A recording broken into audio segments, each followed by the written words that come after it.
வெந்தயம், பூண்டு, வெங்காயம் போட்ட புளிக்குழம்பு பண்ண போகிறோம். அதுக்கு அரை மூடி தேங்காய் எடுத்துருக்கிறேன். இதில் வந்து ஒரு தக்காளி இதில் போட்டுக்கலாம். இதோட ஒரு ஸ்பூனு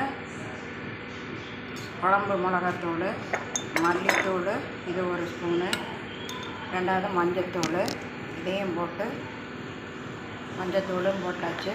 இப்போ இதில் வந்து வெங்காயம் வதக்கி வச்சுருக்கிறேன். இந்த வெங்காயத்தையும் போட்டு அரைச்சிக்கலாம். நல்லா 3 ஸ்பூனு நல்லெண்ணெய் ஊற்றிருக்கிறேன். இப்போ இதில் வந்து நம்ம கடுகு போட்டுக்கலாம். ஒரு 1/4 ஸ்பூனு வெந்தயம், இது நல்லா பொரியட்டும். பொரிஞ்ச பாட்டி இதை வந்து வெங்காயம், பூண்டு ஒரு 10 பல், சின்ன வெங்காயம் ஒரு 10. இப்போ இதில் வந்து புளி தண்ணி ஊற்றிக்கலாம்.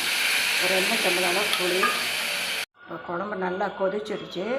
இதில் வந்து நாட்டு சக்கரை ஒரு ஸ்பூன் சேர்த்துக்கிறேன். இது சேர்த்துனா அந்த புளியோட